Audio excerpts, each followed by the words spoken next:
The drama unfolds in London and across the UK, protests paralyzing much of London as the president visits. And just as he landed there, take a look at this, a searing interview with a British newspaper blasting Prime Minister Theresa May. The paper saying the president essentially said she wrecked Brexit and that he could have done better, that she didn't take his advice.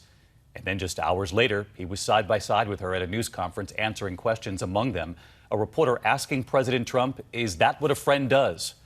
ABC's Terry Moran reporting from London tonight. For a moment, they were holding hands again like old friends as President Trump and Prime Minister May arrived at their press conference.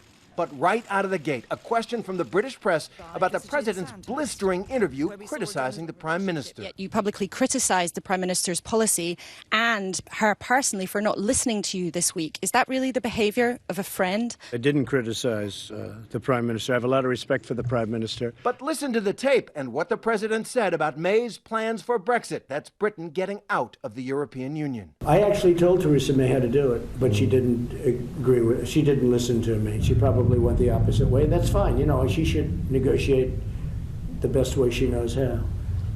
But it's too bad. That interview rocked Britain. May is fighting for her political life on this very issue. And President Trump acknowledged he did tell her to go another way in Britain's thorny negotiations with Europe. As far as the advice, I did give her a suggestion. I wouldn't say advice. And I think she found it maybe too brutal. I could fully understand why she thought it was a little bit tough. And maybe someday she'll do that. If they don't make the right deal, she might very well do what I suggested that she might want to do. But it is not an easy thing. The British press was in a lather about Trump's interview, so he says he did something when they met this morning that's rare for him. He offered to apologize. She's a total professional, because when I saw her this morning, I said, I want to apologize because I said such good things about you. She said, don't worry, it's only the press. They've been doing it to me and I do it to them. And in the end, he completed his mea culpa, endorsing her leadership. Whatever you do is okay with me. That's your decision. Whatever you're going to do is okay with us. Just make sure we can trade together. That's all that matters. On one issue, they differ sharply: immigration. Their strong words here today, crystallizing a heated debate so many are having around the world. I think they better watch themselves, because you are changing culture. You are changing a lot of things. You're changing security. It's a very sad situation. It's very unfortunate. But I do not think it's good for Europe, and I don't think it's good for our country. The UK has a proud history of welcoming people who are fleeing persecution to our country. Overall, immigration has been good for the UK. It's brought people with different backgrounds, different outlooks here to the UK, and we've seen them contributing to our society and to our economy. One thing from his controversial interview the president did not back away from: his praise for May's political rival, Boris Johnson. He said Johnson would make a good prime minister.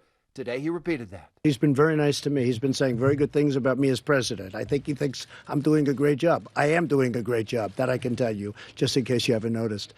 But Boris Johnson, I think, would be a great prime minister. I also said that this incredible woman right here is doing a fantastic job, a great job. And I mean that. And finally, this may be what President Trump was most looking forward to. He becomes the 12th U.S. president to meet Queen Elizabeth.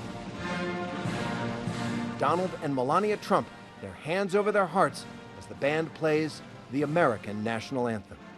A lot of pomp and circumstance there. Terry Moran with us again tonight. And you just showed us there, Terry, he again said that Boris Johnson would make a great British prime minister. With Theresa May standing right there next to him, that was really something. And after telling the paper she didn't take his suggesting that he could have done better on Brexit, he repeatedly said it over and over again before the cameras today that maybe one day she'll take my suggestion, but he never revealed it. He never divulged it, David. It's all part of the art of the deal there for President Trump. But the real concern so many Britons have isn't the kerfuffle over this interview. It's the question of whether this crucial alliance is still based under President Trump, as it always has been, on shared values and trust. David? Terry Moran, I'll see you for the summit with Vladimir Putin in just a couple of days. Hi, everyone. George Stephanopoulos here. Thanks for checking out the ABC News YouTube channel. If you'd like to get more videos, show highlights, and watch live event coverage, click on the right over here to subscribe to our channel. And don't forget to download the ABC News app for breaking news alerts. Thanks for watching.